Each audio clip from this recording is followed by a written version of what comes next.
నమస్తే, welcome to city 24/7 top debate. నేను సురేష్. వరద సమయంలో ఎంతో వేగంగా సహాయక చర్యలు అందించినటువంటి ప్రభుత్వం అంతే వేగంగా పరిహారం ప్యాకేజీని డిక్లేర్ చేసింది. వరదలు వచ్చినప్పుడు ఓవైపు సహాయక చర్యలు అందిస్తూనే దానికి సమాంతరంగా ఎన్యూమరేషన్ కూడా చేయించింది. వెంటనే వరద బాధితులకు సాయం ప్యాకేజీని కూడా ప్రకటించింది. విజయవాడలో 2,72,000 కుటుంబాలు వరద బారిన పడగా వారితో పాటు రాష్ట్రంలోని ఇతర ప్రాంతాల్లో వానల వల్ల నష్టపోయినటువంటి వారికి కూడా ఆపన్నహస్తం అందించబోతోంది. ఈ స్థాయిలో పరిహారం ప్రకటించడం రాష్ట్ర చరిత్రలోనే మొదటిసారన్న సీఎం చంద్రబాబు బుధవారం నుంచే నష్టపరిహారం పంపిణీ ప్రారంభమవుతుందని, 2-3 రోజుల్లోనే బాధితుల బ్యాంక్ ఖాతాల్లో జమ చేస్తామని తెలిపారు. మరోవైపు వైసీపీ ప్రభుత్వ హయాంలో అధికారుల నిర్లక్ష్యం విద్యార్థులకు శాపంగా మారింది. రాష్ట్రంలోని సిబిఎస్ఈ అనుబంధ ప్రభుత్వ పాఠశాలల విద్యార్థులు 2.5 నెలల్లోనే తెలుగు సబ్జెక్టును పూర్తి చేయాల్సినటువంటి పరిస్థితి ఏర్పడింది. దీనికి కారణం సిబిఎస్ఈ ఇంటర్నల్ అసెస్మెంట్లో 90% విద్యార్థులు ఫెయిల్ అయినట్లు గుర్తించిన ప్రభుత్వం ఈ ఏడాది రాష్ట్ర బోర్డు పరీక్షలే పెట్టాలని వారికి నిర్ణయించింది. విచిత్రం ఏంటంటే ఏపీలో సిబిఎస్ఈకి పాత తెలుగు పాఠ్యపుస్తకం, రాష్ట్ర బోర్డు వారికి కొత్త పాఠ్యపుస్తకం ఇటీవల వరకు అమల్లో ఉంది. అయితే రాష్ట్ర పరీక్షలేనంటూ ప్రభుత్వం నిర్ణయించడంతో మొన్నటి వరకు సిబిఎస్ఈలో పాత తెలుగు పాఠ్యపుస్తకం చదివినటువంటి విద్యార్థులు ఇప్పుడు తెలుగు కొత్త పుస్తకాన్ని చదవాల్సిన దుస్థితి ఏర్పడింది. పైగా 2.5 నెలల్లోనే సబ్జెక్ట్ పూర్తి చేయాలని డెడ్లైన్ పెట్టడం నిజంగా విద్యార్థులకు ఒక అగ్ని పరీక్షగా మారింది. దీనికి అంతటికీ గత ప్రభుత్వం తీసుకున్నటువంటి అనాలోచిత అసంబద్ధ నిర్ణయాలే కారణంగా కనిపిస్తుంది. వీటిపై ఈరోజు డిబేట్లో పార్టిసిపేట్ చేస్తున్నారు తెలుగుదేశం పార్టీ అధికార ప్రతినిధి ఎస్పీ సాహెబ్. నమస్తే అండి. అలాగే APCC X general secretary Talluri Vijay Kumar గారు. నమస్తే అండి. అలాగే జనసేన పార్టీ అధికార ప్రతినిధి అవినిగడ్డ వేణుగోపాల్ గారు. నమస్తే అండి. అలాగే ప్రముఖ జర్నలిస్ట్, సీనియర్ అనలిస్ట్ ఉపాల్ లక్ష్మణ్ గారు కూడా చేయండి. లక్ష్మణ్ గారు, నిన్న 17వ తారీఖు ఈ ఏదైతే వరద బాధితులు ఉన్నారో వారికి ఆర్థిక సాయం ప్రకటిస్తామని చంద్రబాబు నాయుడు గారు ముందే చెప్పారు. దాని ప్రకారమే నిన్న లేట్ ఈవినింగ్ ప్రకటించడం జరిగింది. దీనిలో స్థూలంగా చూస్తే ప్రధానంగా విజయవాడ బుడమేరు వరద ప్రాంతం అనేది బాగా ఎక్కువ నష్టం వాటిల్లింది కాబట్టి అక్కడ ఉన్నటువంటి ప్రజలకు దాదాపు 2,70,000 మంది వరద బాధితులుగా ఉన్నటువంటి పరిస్థితుల్లో చాలామంది ఇళ్ళు కోల్పోయిన పరిస్థితి. ఇళ్లే కాదు, పశువులను కోల్పోయారు. అలాగే రాష్ట్రంలో మిగిలిన ప్రాంతాల్లో అటు గోదావరి జిల్లా ఏలేరు వరద ప్రాంతానికి సంబంధించి పంటలు కూడా నష్టపోవడం జరిగింది. కాబట్టి రకరకాలుగా ఆర్థిక సాయం ప్రకటించడం జరిగింది. మీ అబ్జర్వేషన్ ఏంటి సార్? ముఖ్యంగా అయితే ఇక్కడ విజయవాడలో నష్టపోయిన వాళ్ళు గ్రౌండ్ ఫ్లోర్ అయితే కనుక 25,000, ఫస్ట్ ఫ్లోర్ నుంచి ఆ పైన అయితే ఒక 10,000 ఈచ్. అలాగే బైక్స్ రిపేర్లు కానీ ఒక 3,000, ఆటో కనుక నష్టపోతే కనుక 10,000, అలాగే పశువులకు కూడా పశువుల కేటగిరీని బట్టి, అలాగే పశువుల పాక అయితే కనుక ఒక 5,000. ఈ రకంగా అన్ని కేటగిరీలని, అలాగే చేపల చెరువులకి అయితే కనుక హెక్టార్కి 18,000 అని చెప్పేసి, సెరికల్చర్ అయితే ఒక 25,000 అని చెప్పేసి అన్ని వ్యవస్థలో ఉన్నటువంటి అన్ని విభాగాలని కూడా కవర్ చేస్తూ ప్రకటించడం జరిగింది. ఒక పక్కనేమో చంద్రబాబు నాయుడు గారు ఈ రకంగా రాష్ట్ర చరిత్రలోనే ఇంతకుముందు ఎప్పుడు వరద సాయం ప్రకటించలేదు అంటున్నారు. మీ అబ్జర్వేషన్ ఏంటి sir? Because you are a senior journalist, you must have seen so many natural calamities like this, floods అనే కానీ తుఫాన్లు అనే కానీ ఎన్నో చూసుంటారు. గతంలో రాష్ట్ర ప్రభుత్వాలు ఏ విధంగా వ్యవహరించినాయి, ఈసారి ఏ విధంగా ప్రభుత్వం వ్యవహరించింది, whether it is relief operations అవ్వచ్చు, రెస్క్యూ ఆపరేషన్స్ అవ్వచ్చు, సోఫార్? ఉన్నతలో ప్రభుత్వము మంచిగానే రియాక్ట్ అయింది అని చెప్పాలి. ఎందుకంటే సాక్షాత్ ముఖ్యమంత్రితో పాటు మంత్రులు, అధికారులు అందరూ కూడా ఇన్వాల్వ్ అయి పనిచేశారు. అది ఒక ఎత్తు. సరే, ఇప్పుడు వరదలు తగ్గిపోయాయి, ఇంకా ఉపాధి అన్నది చాలా ఇంపార్టెంట్. నష్టం జరిగింది. సరే, ప్రకటించిన ప్యాకేజ్ కూడా ఒక రిలీఫ్ లాగా, అంటే నేను పూర్తిగా ఆ ప్యాకేజ్ వాళ్ళకు ఉపయోగపడి వాళ్ళేదో ఆనందపడిపోతారని అనుకోవటం లేదు, కానీ ఉపశమనం అయితే కలుగుతుంది. ఇప్పుడు ఆటో ఉంది, ఆటో పాడైపోయి ఉంటుంది, రిపేర్ చేసుకోవాలంటే కూడా ఇప్పుడు నీళ్ళన్నీ లోపలి పోయి అది రిపేర్ కావాలి అంటే 10,000 తక్కువ కాదు.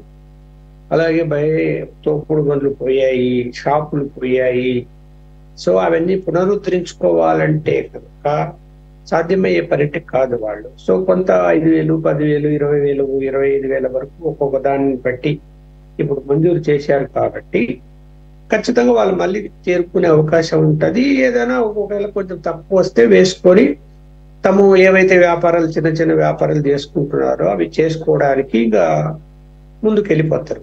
జనజీవనం అనేది రొటీన్ లైఫ్ లోకి వెళ్ళిపోతారు. అంటే భయపడ్డారు కదా, ఆందోళన చెందారు.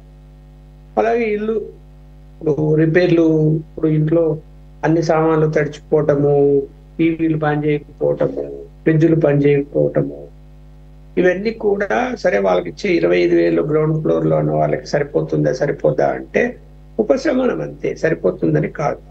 అదే అలాగే ఫస్ట్ ఫ్లోర్ లో పోయింటే కనుక వాళ్ళకి ఒక 10,000 వరకు చెప్పారు. సో కొంతలో కొంత, ఎందుకంటే అన్ని పోగొట్టుకున్న వాళ్ళకి కొంతలో కొంత సహాయం అందినప్పుడు మళ్ళీ వాళ్ళు చేరుకోవడానికి, అంటే అధైర్యపడకుండా ధైర్యంగా ఉండటానికి ఈ అవకాశం అయితే కల్పిస్తున్నారు. ఇది ఒక రకంగా మరి ఆర్థిక పరిస్థితులు బాగలేకపోయినా కూడా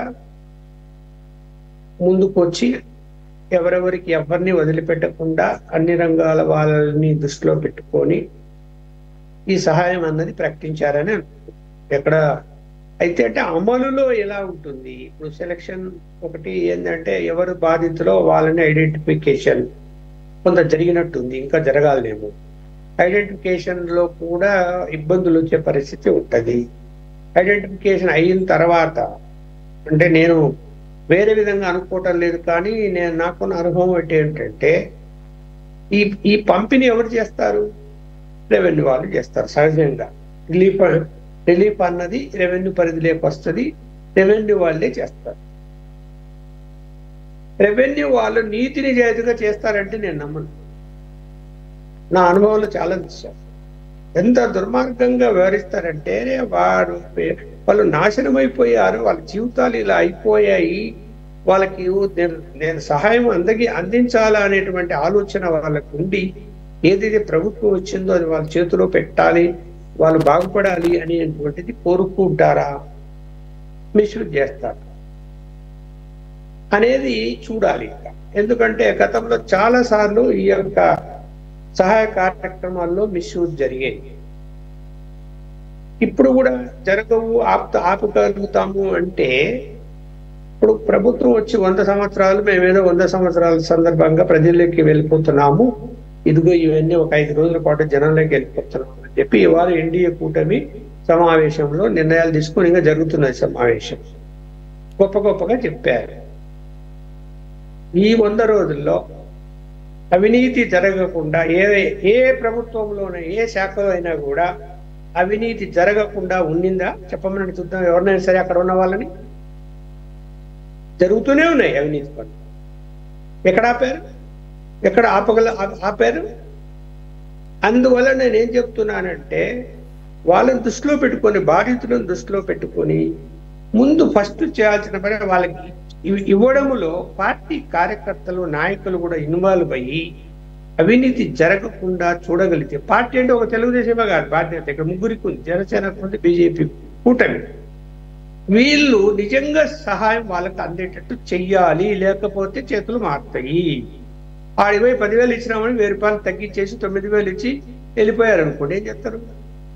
పోనీ ఆన్లైన్ సిస్టమ్ ఏమైనా పెడుతున్నారు ఇంకా చెప్పలేదు. ఒకవేళ వాళ్ళకి ఆన్లైన్ లో పంపిస్తే బాగుంటది.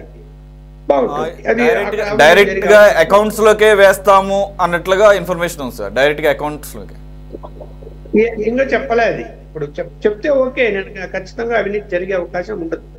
ఎందుకు? వాళ్ళ అకౌంట్ తీసుకుంటాడు, వాళ్ళకి ఎవరెవరికి ఐడెంటిఫై అయినటువంటి బాధితులకు వాళ్ళ యొక్క బ్యాంక్ అకౌంట్ ట్రాన్స్ఫర్ అయిపోయినాయి అనుకోండి, ఇంకా అవకాశమే ఉండదు. హాయిగా రెవెన్యూ శాఖ వాళ్ళు ట్రెజరీలో కూర్చొని అకౌంట్ నెంబర్కి వరుసగా ట్రాన్స్ఫర్ చేసుకుంటూ పోతారు. సో అక్కడ అవినీతికి ఆస్కారమే ఉండదు. ఇంకా అది ఇంకా చెప్పడం లేదు వాళ్ళు అలా చేస్తామని. అలా చేస్తే మంచిదే. నేనేం చెప్తున్నానంటే ఇప్పుడు ఇందాక ముఖ్యమంత్రి కూడా అందరికీ అన్ని పార్టీల వాళ్ళకి చెప్పాడు, భాగస్వామ్య పార్టీలైన బీజేపీ, జనసేన, తెలుగుదేశానికి ప్రభుత్వంలో మనం తప్పుడు పనులు చేయకుండా మంచి పనులు చేయాలి, మన మీద బాధ్యత ఉంది, ప్రజలు లేకపోతే మనల్ని చీదరించుకుంటారు అని చెప్పాడు ఆయన. అది ఎక్కాలి అందరికీ, అని అన్ని పార్టీలకు ఎక్కాలి, మిగతా పార్టీలు కూడా ఎక్కాలి, సమిష్టిగా పని చెయ్యాలి. లేకపోతే ఎంత ఘోరం జరిగిపోయిందండి. సరే, ఎవరు తప్పిదం చేశారు, ఎందుకు జరిగింది, ప్రకృతి వలన లేకపోతే మానవ తప్పిదాలా, అవన్నీ ప్రస్తుతానికి పక్కన పెడితే సహాయ కార్యక్రమాలు అన్నది వాళ్ళు ఎంత ఇప్పుడు ఓ రకంగా మధ్య తరగతి వాడు, కొంత ఉన్నత తరగతి వాడు తట్టుకొని నిలబడతాడు. పేద తరగతి వాడు తట్టుకొని నిలబడగలుగుతాడా? వానికి ఆ 10,000 మహాభాగ్యం, ఆ 20,000 మహాభాగ్యం. దిద్దుకుంటాడు ఆ కుటుంబాన్ని, ఆ ఫ్యామిలీని. ఆ డబ్బు అందితే తను ఏం కొనాలో కొనుక్కుంటాడు, బండి పోయింటే కొనుక్కుంటాడు, తోపుడు బండి లేదు, షాప్ పాడైపోయింటే షాప్ మళ్ళీ పెట్టుకుంటాడు, ఆటో పాడైపోయింటే ఆటో మళ్ళీ సరి చేసుకొని బతుకుతాడు. అది బతకనీయాలి అంటే ఈ యొక్క ప్రభుత్వంలో ఉండేటువంటి అధికారులు, కింది స్థాయి సిబ్బంది, వాళ్ళకి దయా దాక్షిణ్యాలు ఉండాలి. నేనైతే ఉండవు అనేటువంటిది నాకు అనుభవంతో నేను చాలా ఆవేశంతో చెప్తున్నాను. ఎవరు ఏమని అనుకో. ఓకే సాహెబ్ గారు, ప్రాథమికంగా నాకున్న ఇన్ఫర్మేషన్ ఏంటంటే, ఏదైతే ఇప్పుడు మానిటరీ బెనిఫిట్ ఆర్థిక సాయం ప్రకటించారో అది రకరకాల కేటగిరీల కింద, అవంతా కూడా వారి యొక్క బ్యాంక్ అకౌంట్లో డైరెక్ట్గా క్రెడిట్ అవుతాయి, ట్రాన్స్ఫర్ చేస్తారనేది వినపడుతుంది. మీరేమన్నా దాన్ని కన్ఫర్మ్ చేయగలరా? లక్ష్మణ్ గారు అంటున్నారు, ఒకవేళ క్యాష్ కనుక మాన్యువల్గా ఇచ్చే లెక్క అయితే భయంకరమైన అవినీతి జరుగుతుంది, అదే నేను ఆయన అనుభవంలో చూశానని చెప్తున్నారు. ఖచ్చితంగా సురేష్ గారు తమరికి, అదేవిధంగా ప్యానెల్లో ఉన్నటువంటి పెద్దలకు, సిటీ 24/7 వీక్షకులందరికీ కూడా నమస్కారాలండి. మీరు తెలుసు, విజయవాడలో భారీ విపత్తు వచ్చింది. అదేవిధంగా వారితో పాటు మీరు ఇందాక ఏదైతే 2,70,000 మంది బాధితులు అంటున్నారు, వారితో పాటు లంక గ్రామాల్లో కూడా బాధితులు 1,00,000 మంది ఉన్నారండి. కింద దిగువన వాళ్ళని కౌంట్ చేయట్లా. సో ఇక్కడ ప్రధానంగా ఏంటంటే, మనం చాలాసార్లు నేచురల్ కలామిటీస్ ఇటువంటి వచ్చినప్పుడు గత ప్రభుత్వాలు కేంద్రం ఇచ్చేటువంటి సహాయ సహకారాల కోసం ఎదురు చూసాయి. వాళ్ళు ఇచ్చేదాకా ఇక్కడ ప్రజలకు ఏమీ ఇవ్వలేనటువంటి పరిస్థితి. కానీ చంద్రబాబు నాయుడు గారు తీసుకున్నటువంటి ఈ నిర్ణయాన్ని మనందరం కూడా స్వాగతించాలి. నేను ఏ విధంగా అంటానంటే, ఈ వరద ప్రభావిత ప్రాంతాల్లో ఉన్నటువంటి చాలా మంది పేదవారు తినటానికి తిండి లేనటువంటి పరిస్థితి అండి. ఎందుకంటే ఇళ్లలోకి దాదాపు 12 అడుగులు ఎత్తున వాటర్ రావటం, ఆ ఫస్ట్ ఫ్లోర్ లో ఉన్న వాళ్ళకి కూడా వాటర్ వెళ్ళటం, అక్కడ బాధితులను పునరావాస కేంద్రాలకు పంపించడానికి కూడా మేము చాలా శ్రమించాల్సి వచ్చింది. కొంతమంది పునరావాస కేంద్రాలకు రాలేదు, అక్కడే తలదాల్చుకుంటామంటే కాదని చెప్పి వాళ్ళని మోటివేషన్ చేసుకొని తీసుకొచ్చాము. పునరావాస కేంద్రాల్లో కూడా డైలీ 3 లక్షల మందికి ఆహారం అందేసామండి. మార్నింగ్ టిఫిన్, అదే మధ్యాహ్నం భోజనం, సాయంకాలం భోజనం, దీంతో పాటు చిన్నపిల్లలకు పాలు, బిస్కెట్లు లాంటి తినుబండారాలు కూడా మేము సప్లై చేశాము. అహర్నిశలు మా అధినాయకుడు ప్రజల దగ్గరికి వెళ్ళి, బాధితుల దగ్గరికి వెళ్ళి, మీకు ఆహారం అందిందా, మీకు మందులు అందుతున్నాయి అని చెప్పి చూడటం, దానితో పాటు ఏ విధంగా అక్కడ ఉండేటువంటి వాతావరణాన్ని పరిశుభ్రంగా ఉంచుతూ ఎప్పటికప్పుడు పైరు వాళ్ళ సహాయ సహకారాలు తీసుకోవటం, రెవెన్యూ వాళ్ళను కూడా, అయ్యా మీరు ఇలా కాదు, ప్రజలు కష్టాల్లో ఉన్నారు, వాళ్ళని ఆదుకోవాలి, మనము మానవతా హృదయంతో మనం అందరం పనిచేయాలని చెప్పి వాళ్ళని మోటివేషన్ గా చేసుకోవటం, అందరినీ కూడా బ్యాలెన్స్డ్ గా వర్క్ చేపించడంలో చంద్రబాబు నాయుడు గారు విజయం సాధించారని చెప్పుకోవాలి. సో దీంతో పాటు మరి బాధితులు కూడా కొన్ని చంద్రబాబు గారు వెళ్ళినప్పుడు కొన్ని మాట్లాడటం జరిగింది. అయ్యా మాకు త్వరితగతిన ఏదన్నా సహాయ సహకారాలు చేస్తే మళ్ళా మా కుటుంబాలు నిలదొక్కుంటాయి అన్నప్పుడు కూడా ఆయన ఖచ్చితంగా మీ అందరి అభిప్రాయం మేరకు నేను పనిచేస్తానన్నారు. ఆయన కూడా ఏంటంటే, ఈ రాష్ట్రంలోనే కాదు దేశంలో ఉన్న ప్రతి వారిని కూడా ఆంధ్రప్రదేశ్ లో ఈ విధంగా నష్టపోయి ఉన్నాము, మీరు దాతలు సహాయ సహకారాలు అందించమంటే పెద్ద ఎత్తున విరాళాలు ఇస్తున్నారు, ఈ రోజు కూడా ఇస్తూనే ఉన్నారు. సో చంద్రబాబు నాయుడు గారు తీసుకొచ్చినటువంటి నిర్ణయాన్ని మనం అందరూ కూడా అభినందించాల్సిన విషయం ఏంటంటే, ఎక్కడ ఇగో పోలేదండి ఆయన. రాష్ట్రంలో పరిస్థితులు ఈ విధంగా ఉన్నాయి అని చెప్పి ఎవరైతే దాతలకు తెలియజేయడంలో సక్సెస్ సాధించారు. ఇప్పుడు లక్ష్మణ్ గారు అన్నట్టు ఎవరైతే బాధితులు ఉన్నారో వాళ్ళందరికీ మీరు ఏ విధంగా ఇస్తారంటున్నారు. ఖచ్చితంగా అందరికి అకౌంట్లు ఉంటాయండి. మా దగ్గర వాళ్ళ ఇన్ఫర్మేషన్ తీసుకున్నాం. మేము వరద వచ్చినప్పటి నుంచి కూడా రెవెన్యూ డిపార్ట్మెంట్ తో, వాళ్ళతో, అక్కడ ఉన్నటువంటి సచివాలయ సిబ్బందితో కోఆర్డినేషన్ చేసుకొని ఏ ప్రాంతాల్లో వాళ్ళు ఎక్కడ నష్టపోయారు, వాళ్ళ పేర్లేంటి, వాళ్ళ విధి విధానాలు మొత్తం తీసుకున్నామండి. ఎవరైతే చనిపోయి ఉన్నారో వాళ్ళకు కూడా మేము ఆర్థిక సహాయం 5 లక్షల రూపాయలు ఆల్రెడీ ఇచ్చేసాం, కొంతమంది చనిపోయిన వాళ్ళకు కూడా. ఇప్పుడు ఈ మ్యాపింగ్, జియో ట్యాగింగ్ విధానం ద్వారా గతంలో ఉన్నటువంటి ప్రభుత్వ పథకాల్లో ఉన్నటువంటి ఆ డైరెక్ట్ బెనిఫిషియరీ అకౌంట్స్ తీసుకున్నాము.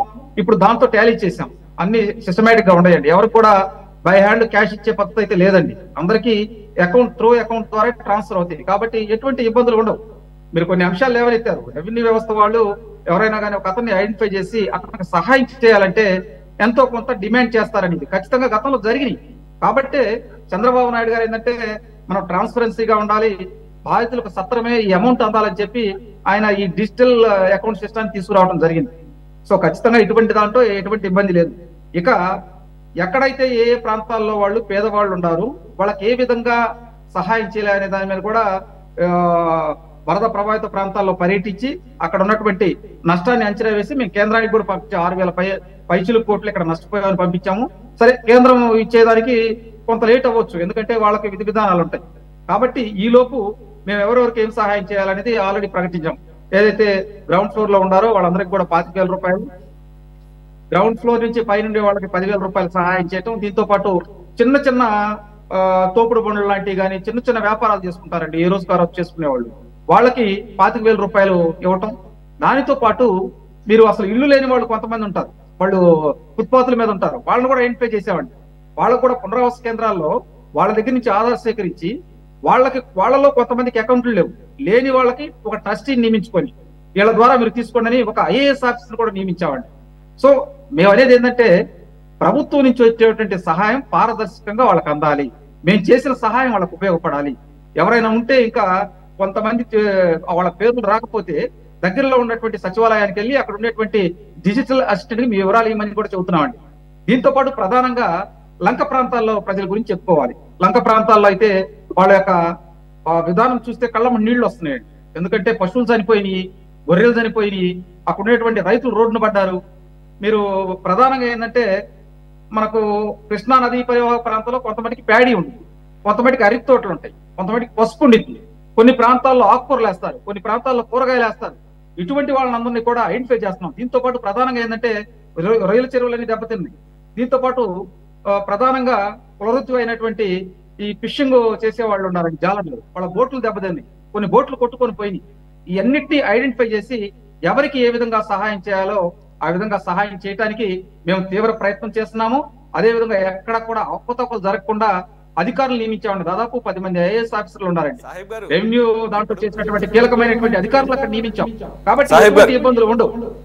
సాహిబ్ గారు, ఇప్పుడు మీరు ఏవైతే చెప్పారో ప్యాడీ దగ్గర నుంచి ఆఖరికి ఈ లైవ్ స్టాక్, మేకలు, గొర్రెలు, ఆవులు, గేదెలు, ఆఖరికి దున్నపోతులు, అన్నిటికీ కేటగరైజ్ చేసి ఎవరెవరికి ఎంత ఇస్తాం అనేది ఇక్కడే ఎన్యూమరేషన్ పర్ఫెక్ట్గా జరిగిందా లేదా అనేదే ఒక్కటే ప్రశ్న. అది తప్ప ఒకవేళ ఎన్యూమరేషన్ కనుక కరెక్ట్గా జరిగి ఉంటే దాదాపుగా అన్ని కేటగిరీస్, దాదాపుగా ఏం లేదు, ఉన్న కేటగిరీస్ అన్నిటికి ఇంతెంత ఇస్తామని చెప్పేసి నేను ఆల్రెడీ చెప్పినట్టు ఒక దూడకు కూడా ఆఖరికి బఫలో కానీ చనిపోతే, ఆవు కానీ గేదె కానీ చనిపోతే 50,000, అలాగే దున్నపోతే 40,000, దూడకి 25,000, అలాగే మేకలు కానీ గొర్రెలు కానీ అయితే 7,500. ఆఖరికి పౌల్ట్రీ ఫామ్ లో గనక కోళ్ళు చనిపోతే కోడికి 100 రూపాయలు చొప్పున, కోడికి 100 రూపాయలు చొప్పున. ఓకే, అలాగే మీరు చెప్పినట్లు boats with mechanised, without mechanised, motorised fishing boat అయితే 25,000, లేదు మామూలుది అయితే కనుక మోటరైజ్డ్ కాందానికి 20,000, బోట్ విత్ నార్మల్గా చిన్నపాటి బోటు ఓన్లీ విత్ నెట్, ఇది సింపుల్గా ఉన్నదైతే కనుక పార్షియల్గా డ్యామేజ్ అయితే 9,000, కంప్లీట్గా డ్యామేజ్ అయితే 20,000 చొప్పున. ఇక్కడ నేనేమంటున్నానంటే కేటగరైజేషన్ బాగానే ఉంది, కంపెన్సేషన్లు కూడా రీజనబుల్గా కనబడుతున్నాయి. ఓన్లీ థింగ్ ఈస్ ఆ ఎన్యూమరేషన్ ప్రకారం కరెక్ట్ ఎన్యూమరేషన్ అంటే చివరి వరకు ప్రతి బాధితుడిని ప్రతి కేటగిరీని ఐడెంటిఫై చేశారా లేదా, అది సక్రమంగా వెళుతుందా లేదా అనే దాని గురించే. సురేష్ గారు, నేను చెబుతా దానికి ఎవరన్నా. ఇప్పుడు మీకు 139 సచివాలయాలు ఉన్నాయి విజయవాడ పరిధిలో. కింద కూడా ప్రతి గ్రామంలో ఒక్కొక్క విలేజ్ కి 2-3 సచివాలయాలు ఉన్నాయి. మేము ఫస్ట్ రోజు ఏం చేసామంటే ఎవరైతే నష్టం వచ్చిందో వాళ్ళు ఆ వివరాలు అక్కడ తెలియజేయమన్నామండి. పునరావాస కేంద్రాల్లోకి వెళ్ళి మేము రెవెన్యూ వాళ్ళ చేత, సచివాలయ సిబ్బంది చేత వాళ్ళ దగ్గర నుంచి తీసుకున్నాం. దాంతో పాటు అక్కడ ఉన్నటువంటి వెటర్నరీ డాక్టర్లను కూడా ఉపయోగించుకున్నామండి. ఎందుకంటే ఆ ప్రాంతంలో వెటర్నరీ డాక్టర్కి ఎవరింట్లో ఎన్ని గేదెలు ఉన్నాయి, ఎక్కడెక్కడ మేకలు ఉన్నాయి, ఎక్కడెక్కడ అనేది ఆయనకి ఇన్ఫర్మేషన్ తెలిసింది. అదొక అంశం. రెండో అంశం ఏంటంటే రెవెన్యూ వ్యవస్థలో బోట్లు ఏ గ్రామాల్లో ఎన్ని ఉన్నాయి, ఫిషరీస్ ఎంతమంది, జాలర్లు ఎంతమంది ఉన్నారు, జాలరి కుటుంబం వాళ్ళు ఏ వృత్తులు ఉన్నారా అని కూడా ఇన్ఫర్మేషన్ తీసుకున్నాం. కాబట్టి ఈ ఎనుమరేషన్ లో ఏదైనా ఇబ్బందులు ఉంటే కూడా అక్కడ మేము టోల్ ఫ్రీ నెంబర్లు పెట్టాం. దాంతో పాటు అక్కడ ఉన్నటువంటి కొంతమంది అధికారులు డైలీ వెళ్తున్నారండి, వెళ్ళి అక్కడ ఉంటున్నారు. మీకు ఏమైనా ఇబ్బంది కలిగితే, మీరు ఎవరైనా నష్టపోతే ఇంకా చెప్పండి అని చెప్పి వాళ్ళు కూడా విత్ ఆధార్ సీడింగ్ తో ఈ మొత్తం కూడా లెక్కలు తీసుకుంటున్నారు. కాబట్టి ఎటువంటి ఇబ్బంది ఉండదండి. ఎవరైనా కానీ ఒకళ్ళు ఆరా కూడా ఏదైనా మిస్ అయిందంటే ఖచ్చితంగా వాళ్ళకి నమోదు చేసుకోవడానికి కూడా అవకాశం ఇచ్చాము. కాబట్టి ఎటువంటి ఇబ్బంది లేకుండా బాధితులకు సత్వరమే న్యాయం జరగాలని చెప్పి ఈ కొద్దిపాటి సహాయం చేస్తున్నారు. ఇది మామూలు విషయం కాదు. ఎందుకంటే నేను ఫస్ట్ టైం లో కూడా చెప్పానండి, ఫస్ట్ ఇంట్రోలో కూడా చెప్పుకుంటూ వచ్చా. గతంలో ఎక్కడైనా కానీ ప్రకృతి వైపరీత్యాలు జరిగినప్పుడు ఆ నష్టాన్ని కేంద్రం అంచనా వేసి కేంద్రం ఇస్తే మాత్రమే డబ్బులు ఇచ్చేవాళ్ళు. కానీ ఇది భారతదేశంలోనే కొత్తగా ఒక విధానపరమైనటువంటి అంశానికి నాంది పలికారు చంద్రబాబు గారు. ఈ వరదల వల్ల దెబ్బతిన్నటువంటి ఈ యొక్క మీరు చెప్పింది వాస్తవమే. నేను కూడా అబ్జర్వ్ చేశాను. ఇంత త్వరగా అయితే గనక రిలీఫ్ ప్యాకేజీ ఇచ్చింది. అయితే మరి ఆల్రెడీ వైసీపీ విమర్శలు స్టార్ట్ చేసింది. మీరే చంద్రబాబు నాయుడు గారు స్వయంగా చెప్పారు 7,000 కోట్లకు పైచిలకు వరద నష్టం జరిగింది ప్రాథమిక అంచనాలు అని చెప్పేసి. కంప్లీట్గా అయితే కనుక పూర్తి స్థాయి నివేదిక వస్తే ఇంకా పెరుగుతుంది, చాలా పెరుగుతుంది. మరి 7,000 కోట్ల చిల్లర నష్టం జరిగినప్పుడు ఇప్పుడు మీరు ఏదైతే రిలీఫ్ ప్యాకేజీ ప్రకటించారో అన్నీ కలిపితే 700 కోట్లు కూడా కేటాయించలేదు అని మీ మీద ఒక విమర్శ వైసీపీ నేతలు చేస్తున్నారు. ఫర్ ఎగ్జాంపుల్ అలాగే కొన్ని డిమాండ్స్ కూడా పెడుతున్నారు. ఆటో గనక పాడైపోతే 10,000 ఇవ్వడం కాదు, ఆటో రీప్లేస్ చేయాలని చెప్పేసి ఇలా కొన్ని పెడుతున్నారు వాళ్ళు డిమాండ్స్. అంటే చిన్నది ఒకటి చెబుతాను, మీరు తమరు గమనించాలి. ముంబైలో వరదలు వచ్చినాయి, ఢిల్లీలో వరదలు వచ్చినాయి, బెంగళూరులో వరదలు వచ్చినాయి, హైదరాబాద్ లో వరదలు వచ్చినాయి. ముఖ్యమంత్రి తన సొంత ప్రాంతమైనటువంటి కడప, కర్నూలులో కూడా అప్పట్లో కూడా పెద్ద ఎత్తున వరదలు వచ్చినాయి. ఎక్కడ కూడా సెంట్రల్ గవర్నమెంట్ ఇచ్చేవాళ్ళ దాకా ఎవరు స్పందించలేదండి. ఇది మీరు గమనించాలి. ఇక్కడ ఏంటంటే మనం మాటలు చూడటం వేరు, సహాయం చేయటం వేరు. ఇప్పుడు వైకాపా వాళ్ళు మరి అంత ప్రేమ ఉండేవాళ్ళు అయితే ఈస్ట్ వెస్ట్ గోదావరిలో రైతులు అల్లాడిపోయి పంట నష్టం జరిగినప్పుడు ఈ రోజు కూడా 1,750 కోట్ల రూపాయలు ఎందుకు చెల్లించలేదండి? రాజకీయాలు కాదండి మనం మాట్లాడాల్సింది. బాధితులు ఎవరైతే ఉన్నారో వాళ్ళకి సత్వర న్యాయం జరగాలి. పార్టీలకు అతీతంగా చేసేటువంటి కార్యక్రమం ఇది. పద్దాకులు బురద తల్లుకుంటే ఉపయోగం ఉందండి. ముఖ్యమంత్రి ఇప్పుడు గత ముఖ్యమంత్రి గారు ఎవరైతే జగన్మోహన్ రెడ్డి ఉంటాడో ఆయన తిరగమండి, వరద ప్రభావిత ప్రాంతాల్లోకి వెళ్ళి ఏమైనా లోపాలుంటే చెప్పమనండి, అక్కడ ఎవరికైనా అందకపోతే చెప్పమనండి, ఏదైనా అవకతవకలు జరిగితే చెప్పమనండి, రెవెన్యూ వ్యవస్థలో లోపాలుంటే చెప్పమనండి, సచివాలయ వ్యవస్థలో లోపాలుంటే చెప్పమనండి, అధికారులు ఏమైనా ఇబ్బంది పెడితే చెప్పమనండి. ఇవన్నీ చేయకుండా ఆయన హయాంలో వరదలు వచ్చినప్పుడు అప్పుడు బాగా సోషల్ మీడియాలో కూడా విమర్శలు పాలైంది. లెక్క వేసి 4 బంగాళదుంపలు, 2 టమాటాలు, 2 ఉల్లిపాయలు అని చెప్పేసి ఇచ్చిన దాన్ని కూడా చాలా ఘనంగా ప్రచారం చేసుకున్నారని. అఫ్కోర్స్ అది మరి ట్రోలర్స్కి ఏదో ఒక రకమైన ట్రోల్స్ గురవటమా లేదంటే కనుక అదే రకంగా ఇచ్చారా అనేది కూడా చూడాల్సిన అవసరం ఉంది. రైట్, మళ్ళీ గారు ఒక్క నిమిషం అండి. చెప్పేవాడు ఇప్పుడు వినేవాడు ఉంటే చెప్పేవాడు లోపం అని చెప్పి జగన్మోహన్ రెడ్డి విధానం అలా ఉంది. నేను గతంలో చాలా సందర్భాల్లో అన్నా, జగన్మోహన్ రెడ్డి అనేటువంటి వ్యక్తికి నిజంగా పేదల మీద ప్రేమ ఉంటే ఒక్కసారి వరద ప్రభావిత ప్రాంతాల్లో తిరగమనండి. ఆ నష్టమైంది, వాళ్ళ యొక్క ఇబ్బందులు తెలిసి ఊరక అక్కడికి వెళ్ళిపోయి 2 సెల్ఫీలు తీసుకొని వస్తే ఎట్లా? ఇప్పుడు గత ప్రభుత్వాలు ఏవి చేయలేనటువంటి వ్యవహారం మేము చేస్తున్నాం. మీరు కరోనా సమయంలో చూడండి, కేంద్ర ప్రభుత్వం 1000 రూపాయలు ఇచ్చింది, రాష్ట్ర ప్రభుత్వం ఇంకొక 1000 రూపాయలు కలిపి పక్క రాష్ట్రం ఇచ్చింది. వాళ్ళు ఇచ్చినటువంటి 1000 రూపాయలు కూడా ఇక్కడ సక్రమంగా పంచలా ఆ రోజు. అదండి జగన్మోహన్ రెడ్డి విధానం, దాచుకోవటం. ఇప్పుడు ఆ రోజు దాదాపు 1,550 కోట్లు గ్రాంట్లు పంపించారు. ఏది? పారిశుద్ధ్యానికి. కరోనా సమయంలో బ్లీచింగ్ జమ్మంటే వీళ్ళు ఏం చేశారు? మైదా జిమ్మారు. ఇవన్నీ నేను చెప్పుకుంటా పోతే 100 ఉంటాయి. కానీ ఇప్పుడు మాట్లాడే సందర్భం కాదు. అక్కడ ఉన్నటువంటి బాధితులకు సత్వరమే న్యాయం జరగాలండి. నేను ఒకటి అంటున్నా, విజయవాడ ప్రాంతంలో 2,70,000 మంది ఉన్నారు. కింద ఉన్నటువంటి లంక ప్రాంతాల్లో 1,00,000 మంది ఉన్నారండి. ఈ 1,00,000 మందికి కూడా ఏ విధంగా న్యాయం చేయాలి? ఇప్పుడు లంక ప్రాంతాల్లోకి వెళ్తే ఎలా ఉందో తెలుసండి. మొన్నటి దాకా బ్రహ్మాండంగా బతికినటువంటి రైతు రేత్రి ఆ కట్ట మీద నిద్రపోతున్నాడండి, వచ్చి పశువులతో పాటు పట్టుకుంటున్నాడండి. అది హృదయ విదారకరమైనటువంటి సంఘటన. నాకు ఒక రైతు చెప్పాడు, 30 గొర్రెలు ఉంటాయండి, రేత్రి వరద వచ్చేస్తుంటే ఏం చేయాలో తెలియక గొర్రెలు వదిలిపెట్టేసి చిన్న పిల్లల్ని ఎత్తుకొని బరబర పరిగెత్తుకుంటూ కట్ట మీదకి వచ్చాడు. ఆ 30 గొర్రెలు ఆ పాకాలో చనిపోయినాయండి. అటువంటి వాళ్ళని ఐడెంటిఫై చేసి ఇప్పుడు 7,500 రూపాయలు వాస్తవంగా అతను అమ్ముకుంటే ఒక్కొక్క గొర్రెకి 20,000 రూపాయలు వస్తాయి. మేము చేసే సాయం చిన్నే, కానీ బాధితులకు ఆత్మస్థైర్యాన్ని నింపుతున్నామండి అక్కడ మేము. అది బాధితుడిని ఆదుకోవాలి, బాధితుడు ఇబ్బంది పడకుండా చూసుకోవాలి. ఈ రోజు లంక గ్రామాల్లో, విజయవాడ అంటే ఆహారం అందుతుందండి, లంక గ్రామాల్లో అన్నం దొరకట్లా, అక్కడ ఆహారం దొరకట్లా, మంచినీళ్ళు దొరకట్లా. లక్ష్మణ గారు కూడా చెప్పారు, గతంతో పోలిస్తే ఎన్నోసార్లు ఇటువంటి సంభవించినప్పుడు కూడా ఏంటి ఈ స్థాయి సహాయం కోర్స్ వాళ్ళని కంప్లీట్గా రీప్లేస్ చేయకపోవచ్చు, కానీ ఈ స్థాయిలో నేనే చూశాను. ఈ స్థాయి కాదు అసలు, దీంట్లో 10% మేబీ 5% కూడా చేసిన సందర్భాలు అయితే నేనైతే చూడలేదు. మరి అంతకుముందు ఏమన్నా జరిగిందేమో నాకు తెలియదు, నేను అబ్జర్వ్ చేసినంత. అయితే ఎవరైనా కానీ ఇక్కడ ఏదో 10 మందికి ఇచ్చేసి 100 మంది ఉంటే 10 మందికి ఇచ్చేసి అలాగే దాంట్లో ఏమైనా అవకతవకలు లేకుండా చూడాల్సిన బాధ్యత మాత్రం ఖచ్చితంగా ఉంది. 100 అంటే 100 మందికి వెళ్లాల్సిందే, ఎందుకంటే ప్రతి ఒక్కళ్ళకి కూడా దీంట్లో నష్టపోయారు కాబట్టి అది న్యాచురల్ కెలామిటీ అవ్వచ్చు ఏదైనా కానీ. సురేష్ గారు, నేను ఒక అంశం చెప్తాను. ఇప్పుడు విజయవాడ ప్రకాశం బ్యారేజ్ పక్కన ఫుట్పాత్ మీద ఆ దుర్గగుడి దగ్గర యాచకులు కొంతమంది ఉన్నారు. వాళ్ళు వచ్చి ఆ ఫుట్పాత్ మీద ఉంటే పోలీసులు ఇబ్బంది పెడుతుంటే చంద్రబాబు నాయుడు గారు క్యాన్వాయ్ అంతా ఆపేసేసి వాళ్ళ దగ్గరికి వెళ్ళి మాట్లాడితే వాళ్ళు ఏమని చెప్పారంటే, అయ్యా మాకు ఆహారం అది దొరుకుతుంది కానీ పునరావాస కేంద్రాలు చాలా ఇబ్బందిగా ఉంటాయి, మమ్మల్ని కొంచెం రానిట్లేదంటే వాళ్ళకి ప్రత్యేకంగా అప్పటికప్పుడు పునరావాస కేంద్రాలు ఏర్పాటు చేశారండి. తర్వాత వాళ్ళకి తలా 2 జతల బట్టలు ఇచ్చారండి. ముందర మీరు వెళ్ళి పలానా సాట స్నానాలు చేయండి అని చెప్పి ఈవెన్ సబ్బులు కూడా కొనిపెట్టారు. సురేష్ గారు, మీరు కావాలంటే ఎంక్వైరీ చేసుకోండి. అన్నిటినీ మిక్స్ చేయొద్దు. Okay, right. విజయ్ కుమార్ గారు షర్మిల గారు ఈ ప్యాకేజ్ మీద స్పందించలేదు, నా దృష్టికి అయితే రాలేదు. నమస్తే అండి. ఈరోజు అయితే ఆవిడ ఒక దీక్ష చేశారు. ఐ మీన్ రాహుల్ గాంధీ గారి మీద మాట్లాడుతున్నటువంటి మాటలు, అలాగే కొంతమంది బీజేపీ అలాగే హిందూ మత సంస్థలు, ఆర్ఎస్ఎస్, విహెచ్పి అలాగే బజరంగ్ దళి సంఘాలు ఏదైతే ఆయన అమెరికా పర్యటనలో చేసినటువంటి ప్రసంగాలని దృష్టిలో పెట్టుకుని ఏకంగా ఆయన దేశానికే ద్రోహం చేస్తున్నాడు అన్న రీతిలో వాళ్ళు దాన్ని మ్యానిపులేట్ చేస్తూ లేపేస్తారు, నీకు కూడా రోజుల దగ్గరికి వచ్చినాయి, లేదంటే కనుక మేము మీ నానమ్మని లేపినట్టు నిన్ను కూడా లేపేస్తారు, ఈ రకమైన చేస్తున్నారు. ఆవిడ నిరసన వ్యక్తం చేసింది విజయవాడ. కానీ రిలీఫ్ ప్యాకేజ్ మీద ఆవిడైతే ఏమన్నా దీంట్లో కానీ లోటుపాట్లు ఉంటే బయటికి స్పందించేవారేమో, లేదంటే రేపు కమింగ్ డేస్లో ఏమైనా స్పందిస్తారేమో. What is your observation from Congress side? అట్లనే కాదు సార్, తను ఏంటంటే కేంద్ర ప్రభుత్వం ఎవరు ప్రశ్నించలేకపోతున్నారు. ఉన్న 3 పార్టీలు కానీ లేదా వైసీపీ కానీ దాని మీద గత 2-3 సార్లు కూడా స్పందించారు మా చీఫ్ ఏపీసీసీ ప్రెసిడెంట్ షర్మిల గారు. ఎందుకంటేనంటే కేంద్ర ప్రభుత్వం సాయం అనేది చాలా ఇంపార్టెంట్ అండి.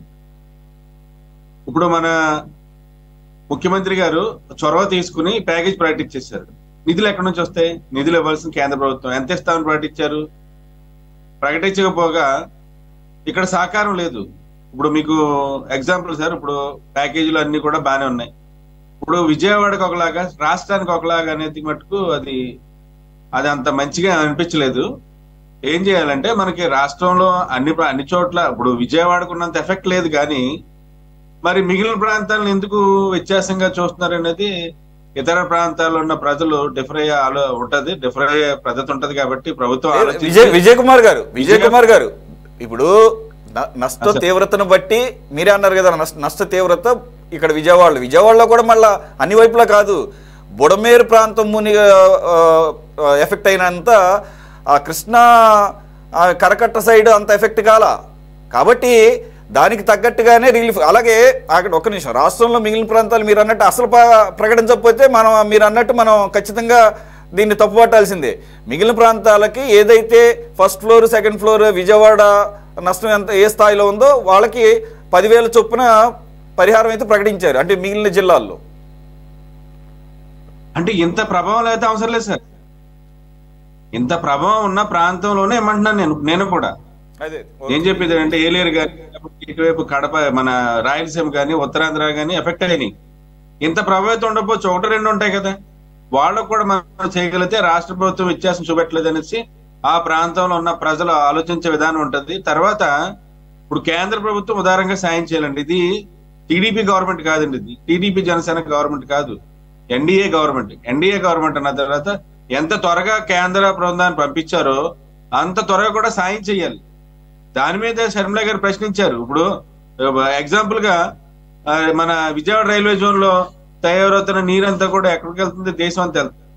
మరి ఇక్కడ నుంచి వెళ్తున్న ఫండింగ్ లో కూడా మనకి వాటేవో పోగా అసలు రోడ్ల విషయంలో కానీ లేకపోతే ఈ ప్రాజెక్టుల విషయంలో కానీ ఇప్పుడు ఇంకా ప్రభుత్వం మేమే పునర్నిర్మిస్తామనేసి ఎందుకు చెప్పలేకపోతుంది? మేమే అడాప్ట్ చేసుకుంటాం ఎందుకు చెప్పలేకపోతున్నారు? ఇలాగా ఈ మన డ్రెడ్జింగ్ కార్పొరేషన్ పెట్టి ఈ యొక్క అడ్డుపడుతున్న ఆ యొక్క ఇసుకను ఎందుకు తవ్వలేకపోతున్నారు? ఈ ఈ యొక్క పద్ధతులే కొద్దిగా మనకు వ్యత్యాసంగా చూపెడుతున్నారా బీజేపీ వారు అనేది కాంగ్రెస్ పార్టీకి ఉన్న ఒక ఆలోచన. కనుక నేను చెప్పేది వచ్చేది ఏంటంటే సార్, మీరు ప్యాకేజ్ ఇవ్వడం మంచిదే, ప్రకటించారు మంచిదే, త్వరగా దాన్ని రిలీజ్ చేసి అక్కడ రిలీఫే కాదు, మీకు ఆ సింగునగర్ కానీ ఆ పాత్రాయేశ్వరపేట కానీ ఈ ప్రాంతం అంతా కూడా లేబర్ ఎక్కువ. ఇప్పుడు మనం కొట్టుకుపోయినట్లకే మునిగిపోయినట్లకి ఇస్తున్నాం, కానీ ఉపాధి కోల్పోయిన వాళ్ళకి మనం ఏం చేయగలుగుతున్నాం? ఇప్పుడు అక్కడ అందరూ కూడా లేబరు కూలీలు, వాళ్ళు మన రిలీఫ్ ఎన్డీఆర్ఎఫ్ వాళ్ళు ఎందుకు వెళ్ళలేకపోయారు? అక్కడ అన్ని కూడా పాకలు తర్వాత షెడ్ల వల్ల కూడా త్వరగా వెళ్ళలేకపోయారు. అంటే మీరు ఆలోచించండి, అక్కడ ఎంత లేబర్ ఉన్నారండి. వాళ్ళకి మనం స్పెషల్ గా గవర్నమెంట్ నుంచి గ్రాంట్ తెచ్చుకుని ఉపాధి హామీ పథకం లాంటి ఒక పథకం వాళ్ళకి ఇవ్వగలిగితే ప్రజల్లో కొనుగోలు శక్తి పెరుగుతుందండి. ఇప్పుడు డబ్బాకే ఒక డబ్బా పెట్టి ఒక టీ బెడ్డీకి ఇంకో టీ బెడ్డీ పెట్టారనుకోండి, అక్కడ కొనేది ఎవరు? అక్కడ ప్రజలు కదా కొనాలి. వాళ్ళ కొనుగోలు శక్తి పెరగాలి కదా. కొనుగోలు శక్తి పెరగాలంటే వాళ్ళకి ఉపాధి ఉండాలి. ఇప్పుడు మనం రిలీఫ్ ఇచ్చామనగానే కాదు, మీకు రైతులకి 10,000 అంటున్నారు, దాన్ని 25,000 వాళ్ళ పెట్టుబడి ఎంత పెట్టుబడి పెరిగింది కదా, 30 నుంచి 35,000 అయిపోయింది. ఆ వరి రైతులకి మీరు అది పెంచండి. ఏలూరులో ఉన్న పంటలన్నీ కూడా నష్టపోయాం. ఎందుకంటే నేను ఈస్ట్ గోదావరి వాడిగా చెప్తున్నాను, ఆ విషయంలో కూడా ప్రభుత్వం ఆలోచించాలని. తర్వాత పంట రుణాలు కూడా రీషెడ్యూల్ చేయాలండి. సాయమే కాదు, పంట రుణాలు రీషెడ్యూల్ చేయాలి. అలాగే ఆటోలకి, అలాగే కోల్పోయిన ఈ పడవలకి అవన్నీ కూడా సాయమే కాదు రీషెడ్యూల్ చేయాలి. ఎందుకంటే ఈ సాయం అనేది ఎంతవరకు పనిచేస్తుంది అనేది అది మనం చెప్పలేం. ఎందుకంటే అది ఉడతా భక్తి అంటారు చూసారు సార్, ఉడత సాయం లాంటిది. ఇవన్నీ కూడా ప్రభుత్వం కూడా చాలా మంచిదే. గత ప్రభుత్వాలు కూడా ఇంత త్వరగా స్పందించుకోవచ్చు, కానీ చేసే ఇప్పుడు కేంద్ర సాయం రాకపోతే దాని మీద ఆధారపడకముందే సీఎం గారు ప్రకటన చాలా సంతోషం. అలాగే ఇటువంటి పరిస్థితుల్లో ఇక్కడ ఎలాగైతే విజయవాడలో ఇస్తున్నారో ఇతర ప్రాంతాలకు ఉన్న వాళ్ళు కూడా దీన్ని ఎక్స్టెన్షన్ చేయాలని, తర్వాత విద్యార్థుల విషయంలో కూడా పుస్తకాలతో సహా కొట్టుకుపోయాయి కాబట్టి కొత్తగా పుస్తకాలు ఇవ్వాలని, రాబోయే పరీక్షల్లో కూడా వాళ్ళకి ఏ విధంగా కూడా వాళ్ళు ఎదుర్కోగలరని దానికి ఆత్మవిశ్వాసం కల్పించాలని. అలాగే సార్ ఈ విషయాలన్నీ కూడా ప్రభుత్వం ఆలోచించి ఒక నిర్ణయం తీసుకుని త్వరగా కూడా ఇప్పుడు మంత్రులు కానీ లేకపోతే సీఎం గారు కానీ అక్కడ ఉండి చేయడం అనేది చాలా ఆనందదాయకం. మా షర్మిలా గారు కూడా 2-3 సార్లు పర్యటించారు, వాళ్ళందరూ కూడా ఊతం ఇచ్చారు, ప్రభుత్వాన్ని నిలదీశారు. ముఖ్యంగా కేంద్ర ప్రభుత్వం విషయంలో కూడా మేము ఎప్పుడు నిలదీస్తాం, ఎందుకంటే మా జాతీయ పార్టీ కాబట్టి ఆ విషయంలో మేము ముందుకెళ్తున్నాం. ఈ రోజు కూడా వాళ్ళు ఏంటంటే మేము ఎప్పుడైనా ఒక ప్రజా సమస్య మీద వెళ్తున్నామంటే డీమోరలైజ్ చేస్తూ ఉంటారు. రాహుల్ గాంధీ అక్కడ మాట్లాడంటే విదేశాల్లో ఎప్పుడు ఇండియాలో ఉన్న పద్ధతుల మీద కాంగ్రెస్ పార్టీ మీద మాట్లాడలేదని మోడీ గారు. ఇప్పుడు ఎందుకు రాహుల్ గాంధీ ఒక శక్తిగా ఒక ఫోర్స్ గా వెళ్ళిపోతున్నాడు కాబట్టి అతను ఎలాగైనా డీమోరలైజ్ చేయాలని ఆయన కూడా సిద్ధపడిపోయాడు. అందుకే పెళ్లి కూడా ఆయన లేట్ చేసుకోవడం కూడా అదే కారణం. దేశంలో ఉన్న పద్ధతులు మార్చాలి, కాంగ్రెస్ పార్టీలో ఉన్న కుతంత్రవాదులను బయటికి పంపాలి. వీటిలో ఆ కుతంత్రాలు ఏం కుదరలేదు అనేసి ఇప్పుడు డైరెక్ట్ గా రాహుల్ గాంధీ మీద పడుతున్నారు. అంటే రాహుల్ గాంధీ ఎంత ఫోర్స్ గా ముందుకెళ్తున్నాడో, ఎంత నిలదీస్తున్నాడు అనేది వాళ్ళు భయపడుతున్నారు. దీని ద్వారా తెలియజేస్తున్నాం రాహుల్ గాంధీకి ప్రజల యొక్క రక్షణ ఎప్పుడు ఉంటుంది. గతంలో కన్నా మీకు రాజీవ్ గాంధీకి రాహుల్ డిఫరెన్స్ అసలు చెప్తున్నాను. టాపిక్ వచ్చింది కాబట్టి ఇందాక చెప్తున్నాను. ఆ విషయంలో కూడా ఆత్మవిశ్వాసం కోల్పోం. ఇక్కడ షర్మిలా గారు, అక్కడ రాహుల్ గాంధీ నిరంతరం ప్రజల సమస్యలు పోరాడుతూ ఉంటాం. నేను చెప్పిన సమస్యల మీద, నేను చెప్పిన మా యొక్క డిమాండ్ల మీద కూడా ప్రభుత్వం పునరాలోచన చేయాలని విజ్ఞప్తి చేస్తాను. ఓకే, వేణుగోపాల్ గారు సార్, మీ రియాక్షన్ అండి. మీరు కూటమిలో భాగస్తులు కాబట్టి మీరేమైనా యాడ్ చేయాలనుకుంటున్నారా? ఉన్నది సరిపోతుంది అనుకుంటున్నారా? Any suggestions? అయితే యాక్చువల్గా విజయ్ కుమార్ గారు అన్న కొన్ని రైజ్ చేసిన దానికి అంటే మరి సాహిబ్ గారు ఏమన్నా చెప్తారేమో, కానీ నేనైతే విన్నది ఏంటంటే సార్, ఏదైతే పిల్లలు ఉంటారో పాఠ్య పుస్తకాలు, అలాగే వాళ్ళ సర్టిఫికేట్స్, ఆధార్ కార్డులు అవ్వచ్చు, పాన్ కార్డులు అవ్వచ్చు, ఏది పోయినా కానీ అన్నిటికీ రీప్లేస్మెంట్ అరేంజ్మెంట్స్ ఆల్రెడీ చేస్తున్నామని చెప్పేసి ప్రభుత్వం చెప్పడం జరిగింది. అది నేను చూశాను వార్తాపత్రికల్లో. అలాగే ఎంత త్వరగా అందాలి అని అనుకున్న దాని ప్రకారం కూడా నేను ఇంట్రోలో చెప్పినట్టు బుధవారం అంటే ఈ రోజు నుంచే వచ్చే 2-3 రోజుల్లో వాళ్ళకి ఆర్థిక సాయం అనేది వాళ్ళ అకౌంట్లోనో లేదంటే వాళ్ళ చేతికి అందటం ఏదో రకంగా వాళ్ళకి చేరాలనేది కూడా ఒక క్లియర్ కట్ ఇండికేషన్ అయితే ఉంది. వేణుగోపాల్ గారు, what is your reaction sir? City 24x7 news channel కి, అదేవిధంగా మీకు ప్యానల్ లో పాల్గొనే పెద్దలందరికీ కూడా జనసేన పార్టీ తరఫున ఉదయపూర్వకమైన నమస్కారం తెలియజేస్తున్నామండి. ఎందుకంటే ఈ డిబేట్ కి పరిపూర్ణత రావాలంటే వైసీపీ వాళ్ళు కూడా తీసుకొచ్చినట్టయితే కొంచెం దీని మీద మనకి పూర్తి అవగాహన అనేది వచ్చేది. సరే, ఏదేమైనప్పటికీ కూడా మా సోదరులు, మా కూటమిలో ఉన్నటువంటి సోదరులు సాహిబ్ గారు చాలా ఎక్కువ విషయాలు మాట్లాడారు. దాని జోలికి వెళ్ళకోకుండా అదేవిధంగా లక్ష్మణరావు గారు కూడా కొన్ని సూచనలు ఇచ్చారు. అదేవిధంగా రాజీవ్ గారు కూడా కొన్ని విషయాలు చెప్పడం జరిగింది. ఏదేమైనప్పటికీ కూడా కష్టకాలంలో ఒక ప్రకృతి వైపరీత్యం జరిగినప్పుడు అనుభవం కలిగినటువంటి ఒక నాయకుడు చంద్రబాబు నాయుడు గారి యొక్క విజ్ఞానం అంటే ఆయన యొక్క విజన్ తో నిజంగా 10 రోజులు కలెక్టరేట్ లో కూర్చుని మరి ఆయన చేసినటువంటి ఆలోచన విధానం, ప్రజలకి అందించినటువంటి సహకారం కూడా మెచ్చుకోదగింది. ముందుగా ఆయనకి మేము మీ ఛానల్ ద్వారా మేము ధన్యవాదాలు తెలియజేసుకుంటున్నాం. రెండోది ఏంటంటే, ఇది ప్రకృతి వైపరీత్యం, ఎవరో కూడా ఊహించినటువంటి సందర్భం కాదు. కానీ అలాంటి పరిస్థితుల్లో కూడా ఎన్డీఏ కూటమిలో ఉన్నటువంటి అందరూ కూడా నాయకుల దగ్గర నుంచి కార్యకర్తల వరకు కూడా ఇప్పుడు ఆ సమయంలో ఇప్పుడు మనిషి మునిగిపోయే అంత లోట్లో వెళ్ళలేకపోయినా కూడా కనీసం వాళ్ళకి తాగటానికో లేకపోతే ఆ ప్రస్తుత పరిస్థితుల్లో చంద్రబాబు నాయుడు గారి యొక్క దిశా నిర్దేశం వల్ల కొంత దగ్గరికి వెళ్లి వాళ్ళకి ఏదో కొంత ఉపశమనం కలిగించినటువంటి పరిస్థితులు మనం అందరం కూడా చూసాం. ఇకపోతే ఇప్పుడు జరిగినటువంటి ప్రతి నష్టానికి కూడా మరి బాధ్యత వహించి మరి అనుభవం కలిగినటువంటి చంద్రబాబు నాయుడు గారు ఇవ్వాలి కాదు, ఆయన దాదాపు 40 సంవత్సరాల రాజకీయ అనుభవం కలిగినటువంటి ఒక రాజకీయ గురువుగా మా పవన్ కళ్యాణ్ గారు కూడా ఇందాక చాలా స్పష్టంగా చెప్పడం జరిగింది ఆయన చేసినటువంటి పనుల గురించి. కాబట్టి ఆయన ఎక్కడా కూడా ప్రజలకు జరిగినటువంటి అన్యాయం విషయంలో అలసత్వం అనేది ఇప్పటి వరకు కూడా తీయలేదు. ఈ ఎన్డీఏ గవర్నమెంట్ లో ఆయన తీసుకునేటువంటి ఈ ప్రకటించినటువంటి ఈ యొక్క బాధితుడికి నష్టపరిహారం అనేది చాలా త్వరగా తీసుకున్నందుకు ఆయనకి ధన్యవాదాలు తెలియజేస్తున్నాం. ఇకపోతే ఏదైతే ఇందాక మన సాహిబాన్ గారు చెప్పినట్టు మాకు లంక గ్రామాలు, మా దగ్గర అవినిగడ్డ నియోజకవర్గం అంటే ఇప్పుడు ఈ కృష్ణా నది పరివాహ ప్రాంతంలో ఉన్నటువంటి ఒడ్డున ఉన్నటువంటి గ్రామాలు మా అన్ని కూడా దాదాపుగా 4 అంటే మాకున్నటువంటి గ్రామాల్లో పూర్తిగా అంటే ఇక్కడ గ్రామీణ ప్రాంతంలో కాబట్టి అక్కడ రోడ్డు సౌకర్యాలన్నీ కూడా పూర్తిగా మరి చల్లా చెదురైపోయినటువంటి పరిస్థితులు, అదేవిధంగా ఎక్కువగా నష్టపోయినటువంటి పరిస్థితులు కూడా ఉన్నాయి. కాబట్టి ప్రభుత్వం దాన్ని కూడా పరిగణలోకి తీసుకుని ప్రతి ఒక్క బాధితుడికి అన్యాయం జరిగినటువంటి నష్టం జరిగినటువంటి రైతుకు గాని, విద్యార్థులకు గాని, తర్వాత నష్టపోయినటువంటి ఇళ్ల వాళ్ళకి గాని అందరికీ కూడా సమానమైనటువంటి న్యాయం జరిగేటువంటి విధంగా చంద్రబాబు నాయుడు గారు నిర్ణయం తీసుకుంటారనేది పూర్తి నమ్మకం ఉంది. అదేవిధంగా కేంద్ర ప్రభుత్వం నుంచి కూడా ఇప్పుడు మన కేంద్ర బృందం కూడా వచ్చి పరిశీలించింది కాబట్టి వాళ్ళ దగ్గర నుంచి కూడా నిధులు త్వరలోనే మనకు ప్రకటిస్తారనేటువంటి విషయం మనకి అర్థమవుతుంది.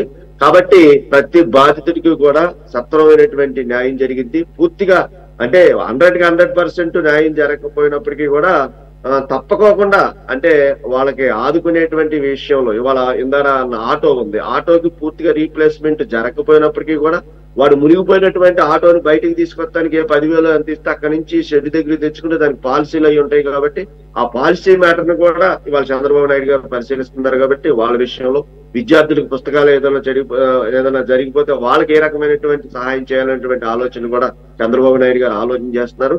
ఇందాక లక్ష్మణరావు గారు పెద్దలు ఒక అమూల్యమైనటువంటి సలహా ఇవ్వడం జరిగింది. ఎందుకంటే ఇది చేసేది రెవెన్యూ డిపార్ట్మెంట్, ఈ యొక్క బాధ్యత తీసుకునేది రెవెన్యూ డిపార్ట్మెంట్. కాబట్టి ఇప్పటి వరకు చంద్రబాబు నాయుడు గారు కూడా అనేక సందర్భాల్లో చెప్తున్నారు వాళ్ళు పాత వాసన పోలేదు, గత 5 సంవత్సరాల తాలూకా ఉన్నటువంటి మొద్దు నిద్ర ఇంకా వదలట్లేదు, వాళ్ళు చేసేటువంటి కొన్ని అలసత్వాల వల్ల ప్రభుత్వానికి చెడ్డ పేరు వస్తుంది. కాబట్టి మనం ఎంత కష్టపడుతున్నప్పుడు కూడా వాళ్ళు మొద్దు నిద్ర వదలట్లేదు. కాబట్టి వాళ్ళు కూడా మానవతా దృష్టితో మొద్దు నిద్ర వదలండి.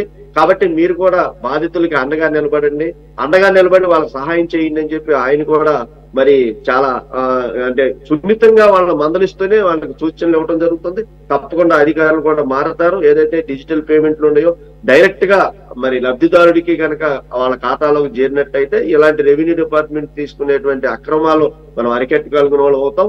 అదేవిధంగా పవన్ కళ్యాణ్ గారు ఒక మంచి ఆలోచనతో ఆయన 6 కోట్ల రూపాయలు వెంటనే తక్షణ సహాయంగా ఇలాంటి ఆపత్కాలంలో ఆయన ఆదుకోవడం కూడా చాలా గొప్ప విషయం. ఆయనకు కూడా మేము ధన్యవాదాలు తెలియజేసుకుంటూ మేము ఇంకో ముఖ్యమైనటువంటి విషయం ఏంటంటే 400 పంచాయతీల్ని గుర్తించి దాదాపుగా ఒక్కొక్క పంచాయతీకి 1,00,000 రూపాయలు తక్షణం సహాయంగా చెక్కులు అనేది అక్కడ ఉన్నటువంటి ప్రెసిడెంట్ కి తర్వాత కార్యదర్శికి అందించడం అనేది అది చాలా గొప్ప విషయం. ఎందుకంటే వరదలు వచ్చినప్పుడు ఆ నీళ్లు తగ్గేటప్పుడు కనీస పారిశుద్ధ్య కార్యక్రమాలు, మౌలిక సదుపాయాలు లేనటువంటి గ్రామాలు, మా దగ్గర ఎడ్లంకన్ ఉంది, ఆ పంచాయతీకి 300 రూపాయలు ఉన్నాయండి నిధులు.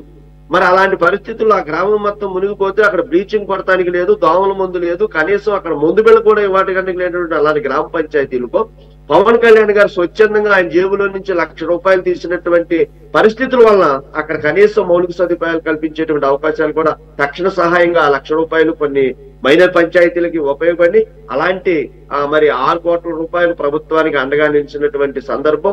ఇవాళ దాతలు, స్వచ్ఛంద సంస్థలు అందరూ కూడా ముందుకు వచ్చి ఇది మానవతా దృక్పథంతో మరి ఇది ప్రకృతి వైపరీత్యాన్ని మనం అందరం ఆదుకోవాలనేటువంటి ఒక తలంపుతో ముందుకు వస్తున్నటువంటి వారి యొక్క ప్రతి ఒక్కరికి కూడా మీ ఛానల్ ద్వారా ధన్యవాదాలు తెలియజేస్తూ, ఇబ్బంది పడినటువంటి ప్రతి ఒక్క లబ్ధిదారుడికి, ప్రతి ఒక్క బాధ్యుడికి కూడా ఈ ఎన్డీఏ ప్రభుత్వం పూర్తి బాధ్యత తీసుకుంటది. అదేవిధంగా నరేంద్ర మోడీ గారు కానీ చంద్రబాబు నాయుడు గారి యొక్క అనుభవంతో ఈ యొక్క కష్టకాలాన్ని గట్టెక్కిద్దని మాత్రం చాలా మేము స్పష్టంగా చెప్పగలం. మిగిలిన విషయాలన్నీ కూడా మా సోదరుల కూటంలో ఉన్నటువంటి సాహిబ్ గారు చెప్పారు కాబట్టి నేను వాటి జోలికి ఎక్కువగా వెళ్ళట్లేదు. తప్పకోకుండా ప్రతి ఒక్క నష్టపోయినటువంటి వ్యక్తిని, రైతుని, వాణిజ్య పంటల్ని అందరినీ కూడా ఆదుకుంటుందని మాత్రం మేము చాలా స్పష్టంగా చెప్పాలి. ఓకే వేణుగోపాల్ గారు.